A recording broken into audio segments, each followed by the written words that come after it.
зөвхөн монголч гэхгүй бас өөр орнуудад усны өмсөлтөөр хөрөнгө оруулж байгаа шалтгаан болж байгаа.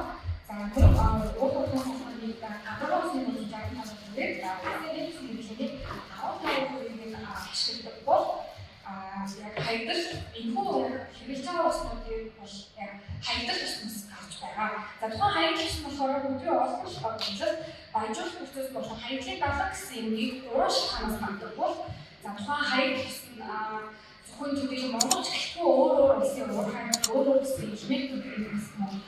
Өөр болж байгаа түүний болохоор зөвхөн миний судалгаанд тусаж өгч болохоор дискетэй эзэмшүүлж хийсэн шалтгаан тусаж өгсөн байна. За тухайн цэцэр процессын шалтгаан мэдээж үнийг бий болдог. Дээрээс нь усны ижлэгдэр хэмжиж усны хэмжиж маш олон зүйлийг үүсгэж байгаагаар үр дүнтэй байна. За тухайн судалгааны зорилгоудыг хамбал төмрийн оксидыг хоёр төрлийн хамгаалж байгаа. За тэрнийхээ бүтэц шинж чанарыг судлаад өгсөн усны бүх талын агуулгыг бууруулах болон шингээгдэх овоолж нөхцөл гэсэн зүйлүүдийг тодорхойлж байгаа. За тухайн судалгааны зорилгыг биелүүлэхийн тулд бид дараах дөрвөн зорилгыг бичсэн байгаа. За тухайн зорилгоодыг дурдвал төмрийн оксидын намайг хавтуулах хамт үзэж болохоор синтез чанарж авч байгаа бол нөгөө талаар төмрийн хүндрээс бас соронзон баяжуулах хэмж төмрийн баяжуулахыг гаргаж авч байгаа. За дараа бас манай партичлуудын шин чанарыг тус усны харьцуулж тусаж үзэж байгаа. За дараа усны уснуудад бүх талын агуулгыг хөгжүүлэхэд тодорхой параметруудыг судлаад үзсэн байгаа. За үнэхээр тухайн параметруудыг цэцэн усан баяжуулахаас гарсан финал усны ашиглан хөдөлгөөний хэрхэн болж байгаа гэсэн судалгааны зарчим байгаа юм байна. За онлайн хэсгийг ярих юм бол төмрийн нанопартикл гэж яриад байгаа. Төмрийн нанопартикл нь болохоор 3 од өгсөн нийтлэлтэй дисокси боломжтой хороо чанар багтай гадуур талын эвлэхгүй харьцан өнөртэй маш сайн соронзон шинж чанартай хэмжсэн ийм давуу талуудтай нийтлэл байгаа бол за үүнийг абсорбцийн процесс төрөө шинжилгээний механизмтай ослуулсан энэхүү судалгааг үзсэн байна. За тухайн абсорбцийн механизмыг би хоёр төрлөөр олон нийтэд хоёр төрлөөр хуваалцдаг бол хамгийн дээд нь байгаа химийн шинжилгээ буюу электростатик шинжилгээ нэг болон эцсийн зөрүүгээр гарч байгаа бол физик шинжилгээ нь өгсөнд гацах хүмүүсд өгсөнд шинжилх техникчлийн процессор физик шинжилгээ хэлбэрээр явагдаж байгаа. Тэгвэл физик азот, хими азот гэж хоёр нэгж байгаа. За тухайн физик азот нь болохоор Фредерикийн зарчмаар явагддаг бол хими азот лагмурын изотопын явагдаж байгаа. За лагмур болон Фредерикийн яаж явагдаж байгаа вэ гэвэл энэ болохоор изотопын механизм гэсэн зүйл явагдаж байгаа. За зөвхөн лагмур болон Фредерикээр зогсдоггүй цаашдаа маш олон изотопын байдаг бөгөөд миний судалгаанаас гарч авсан болохоор лагмур болон Фредерикийг тусгаж байсан байна. За лагмур тооцоолыг хийхэд электростатик бүтэц буюу хим шинжилгээ гаргах бол Фредерик изотопын гэж гарвал өсөөр буюу физик шинжилгээ гэж явагдаж байгаа гэж үзэж байна. За төштэй акц үүсгэх орвол төмрийн оксидын нанопартикл усан лодыг хэлсэн. За төмрийн синс нанопартиклийг хамт үзүүлж гаргаж авсан бөгөөд түн XRD судалгаа болон семи шинжилгээ хийсэн байна. За хийсэн байна. Төмрийн бүтээн нанопартиклыг болохоор дорноо байрны дэлгэрсэн мэдээс 16 км оршин 16 км-ийн зайд оршин чадман бол ордын төмрийн бүтээн зөвлөх дэжиг 2024 оны 6 сард гэсэн байна. За түүнчлэн төмрийн агуулгын шалгалт эрдэсийн найрлагын шинжилгээг стандарт нормыг үзсэн. XRD болон SEMI гэсэн судалгааг хийсэн байна. За цэвэрлэг уусамж нь бас тус ялгаатай байгаа. Цэсийн уусан байжуулалтаас гарсан өөрөөр хэлбэл хийсэн байна. Нөгөө синтезтэй болохоор 500 ppm бүхий stock solution буюу цэвэр хийлээр бүртгүүлсэн цэсийн батлын уусамжийг хийсэн байна. Сионыг шинээр зохистой нөхцөл тодорхойлох бас манай энэ судалгааны бас өөр нэг агуулгын нэг байгаа. За параметруудыг нэг 5 параметр өгсөн байна. pH, үйлчлэх хугацаа, абсорбентийн хэмжээ, бодлогын урд болон анхны концентрац гэсэн зүйлийг тусгаж өгсөн бол за дараах цэвэрлсэн байгаа зүйлүүдээр бид яг хийх туршлагын давтамжуудыг бас хийж байна. За шинжилгээг болон энэхүү томьёогоор бас олж үзсэн. Концентрацийн төвөөр хэрхэн бүрж байгаа юм инput нь явуулсан байна.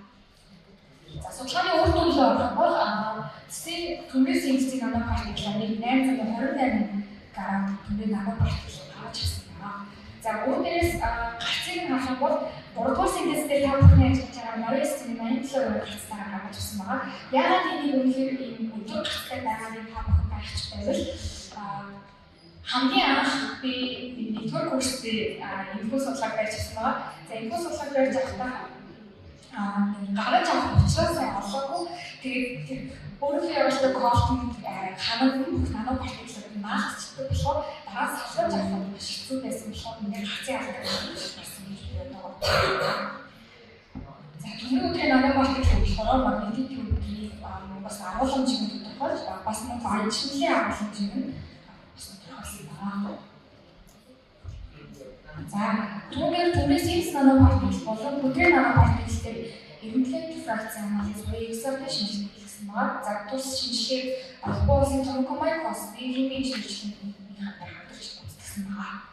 За түүнээс ярихад түнээс хинс нано партиклтэй PDF буюу 2015 оноос хойш шинжилж байгаа стандарттай бүс нийцсэн буюу нано партикл батлах шинжилгээ 5436 нанометрийн диаметр урттай байна.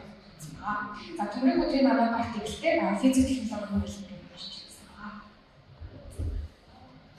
За үүнийг бас электрон микроскопын үр дүн буюу семи зургийг бас мөн томокомайкос хамсан байна. Түрээс x нано партиклээр 50,000 дахин томруулсан үр дүнгийг харах юм бол баг зэргийн өсвөрх шин чанар харагдаж байгаа гэсэндээ илүү агломераци өгсөн гэж харж байгаа. Агломераци гэдэг нь болохоор бөөгнөл хийж байгаа гэсэн.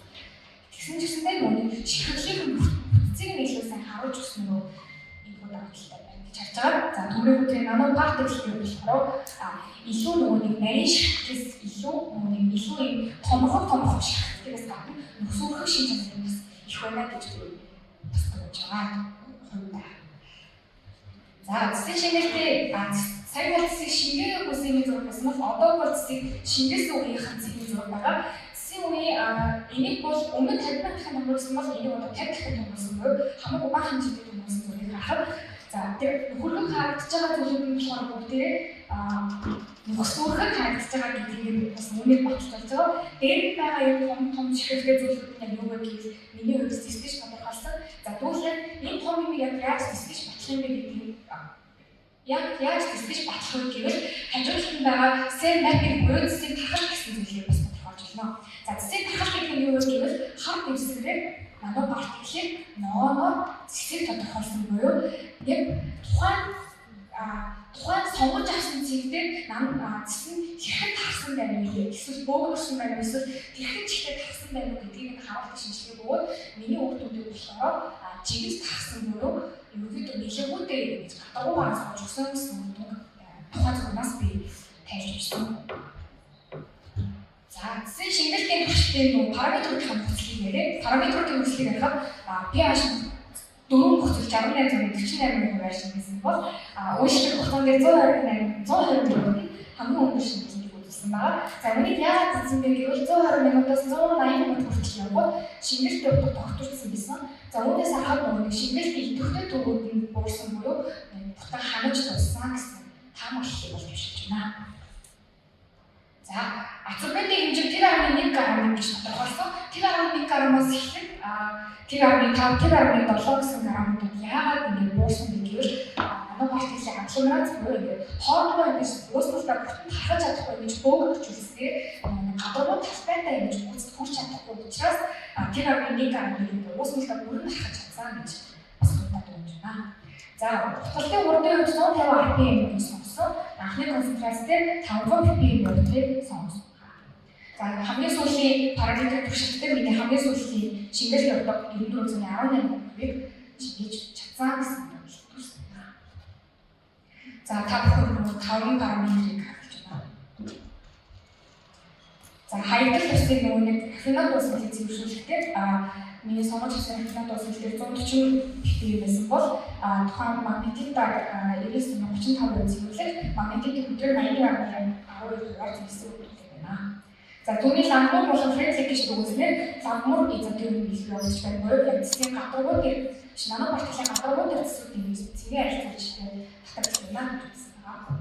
Таамагласан байна. За тэгээд сая өргөжлийн дүгнэлт ярьчихлаа. За дүгнэлтийг бол 500 ppm болохоор 94.18 шингэсэн бол яг хаягдал графинод үүсэлтэй болохоор 39.35-аар шингэсэн үйл ашигтай юм судалгаа болсон байна. За энэ яшиг юм бол юм байна. За баярлалаа.